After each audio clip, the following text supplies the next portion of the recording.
The night was silent, save for the creak of saddle leather and the whisper of steel. In the year 1119, a small group of 9 knights rode through the streets of Jerusalem, their mission shrouded in mystery. They called themselves the Poor Fellow Soldiers of Christ and the Temple of Solomon, later known simply as the Knights Templar. To the outside world, they were guardians of pilgrims on the road to the Holy Land. But to those who looked closer, there were questions. Why did these knights take residence directly on the ruins of Solomon's temple? Why did their numbers stay so few for nearly a decade? And what exactly were they searching for beneath the stones of that sacred mount? This is where the legend begins. At first, the Templars were nothing more than a curiosity-poor, austere warriors who begged for donations. But within a generation, they became something else entirely. By the mid-12th century, the Knights Templar were not just protectors of pilgrims. They had built a financial empire that stretched across Europe and the Middle East. Castles, lands, treasuries, and even the beginnings of what we would recognize as modern banking, all under their control. Kings borrowed money from them. Popes favored them. And common men both feared and revered them. But behind this meteoric rise was something that doesn't appear in the official chronicles, the whispers of a hidden knowledge. Some said they uncovered sacred relics in Jerusalem, perhaps the Ark of the Covenant, perhaps fragments of the True Cross, perhaps even documents proving an unbroken bloodline from Christ himself. Whatever they found, it gave them a power that terrified the Vatican. Think about it. 9 knights with almost no resources suddenly ascend to untouchable wealth and influence. That doesn't happen by accident. Something fueled their rise, something more than military success. Some historians suggest that beneath the Temple Mount, the Templars uncovered a legacy that tied them to the ancient royal bloodlines of Europe. And if true, that legacy could explain not only their power, but their survival long after their official fall. For nearly 2 centuries, the Templars grew stronger, and their network stretched into every corner of Europe. They answered only to the Pope, yet they operated independently, almost like a state within a state. They held knowledge, maps, and coded symbols. They trained in secret rites. Some even claimed they dabbled in forbidden mysteries, calling on powers the Church could not control.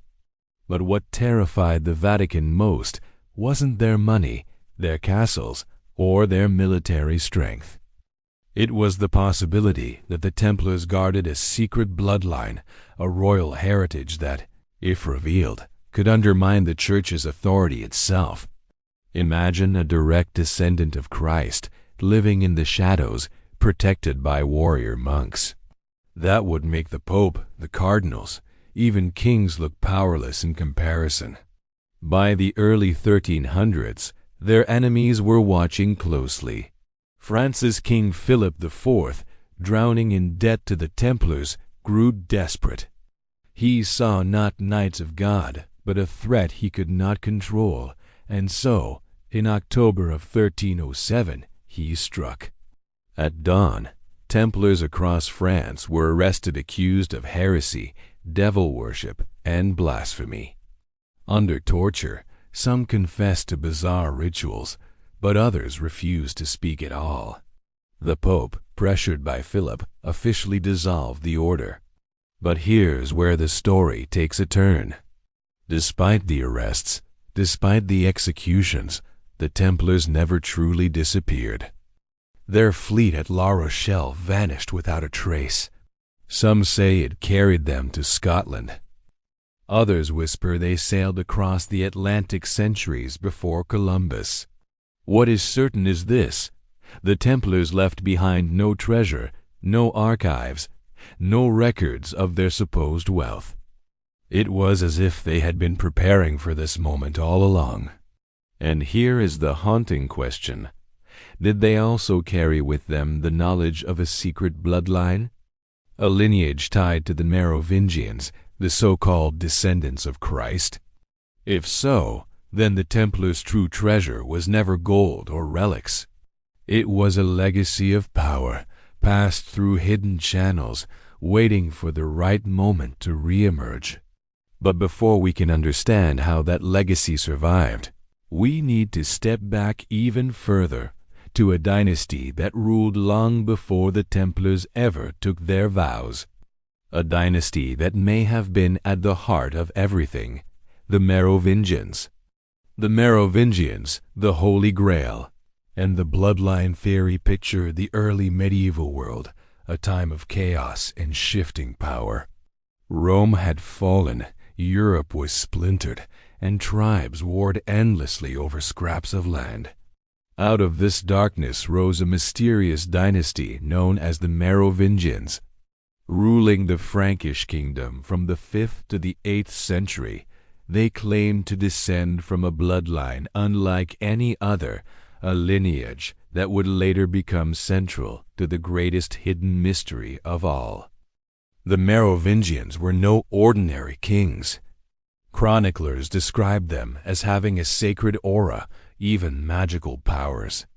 Some legends claimed they were born with a strange physical mark, a birthright that separated them from all other rulers. In fact, whispers said their ancestry traced back to something more divine, either a union with a sea creature, or, according to more daring theories, the bloodline of Jesus Christ himself. This is where the story of the Holy Grail takes on a new meaning. To most of us, the Grail is a cup of chalice used at the Last Supper, said to hold the blood of Christ. For centuries, knights and kings searched for this sacred relic, believing it could bring eternal life or divine favor. But what if the Grail was never a physical object at all? What if it symbolized something far more dangerous? Some researchers argue the Holy Grail was in fact a bloodline, the living descendants of Christ and Mary Magdalene. And if true, then the Merovingian dynasty may have been the keepers of this secret inheritance. Their right to rule, then, was not simply political but divine. They carried in their veins the very blood of the sacred. This is where the Templars re-enter the story.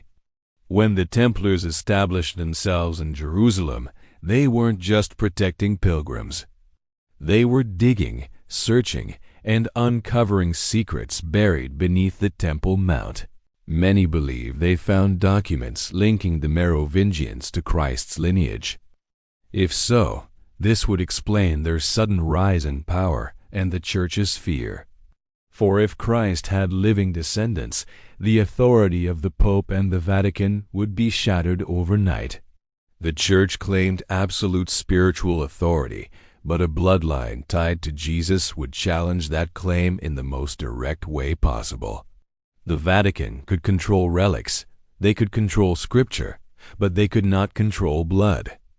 And the Merovingians, for all their mystery, seemed to disappear too suddenly. By the 8th century, their dynasty was overthrown by the Carolingians, who replaced them with kings more obedient to papal power. Officially, the Merovingians faded into history. Unofficially, some believe their bloodline continued in secret, protected by loyal guardians, perhaps even the Templars themselves. Now imagine the danger of such a truth. If Christ's descendants lived on, hidden among Europe's noble families, then the history of Christianity itself would be turned upside down. The Church, which built its empire on the divine uniqueness of Christ, would face a devastating revelation that Christ's legacy was not a distant miracle, but a living bloodline. And so the Holy Grail, in this theory, was never a chalice to be found, but a lineage to be preserved. A secret carried in silence, protected from persecution, waiting for its time to surface. The Templars may have been entrusted with this knowledge, which would explain both their loyalty to certain European dynasties and their sudden, inexplicable fall. They weren't destroyed because they were heretics. They were destroyed because they knew too much. But what happened to this hidden power after the Templars were hunted down? Where did the legacy of the bloodline go? Some believe it found refuge in new-formed secret societies that carried forward Templar traditions. The most famous of these, of course, is the Freemasons. Within their rituals, symbols, and architecture, echoes of Templar mysteries remain. Could this be the channel through which the hidden bloodline survived into the modern age? And if the Freemasons inherited this secret, then the Vatican still had reason to be afraid, because the battle for spiritual authority would never truly end. What began with the Merovingians continued with the Templars, and perhaps still moves through society today. But if the bloodline survived, who controls it now? Who carries it forward into the present? The answer may lie in the networks that rose after the Templars' supposed disappearance, networks that still whisper in the shadows of power. Freemasons, the Vatican, and the survival of hidden power. The year was 1314.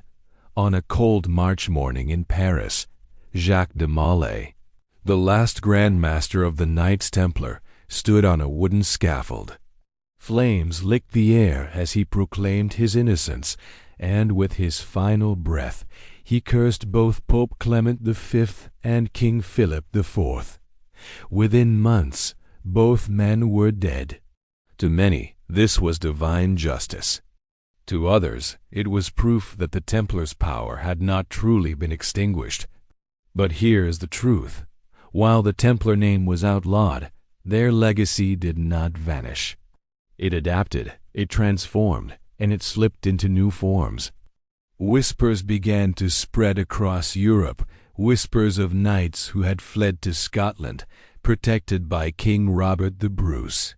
Whispers of secret symbols carved into Rosslyn Chapel, coded with knowledge that would later become associated with the Freemasons. Whispers of fleets sailing west into the unknown, carrying treasure, relics, and perhaps something far more valuable, the knowledge of a sacred bloodline.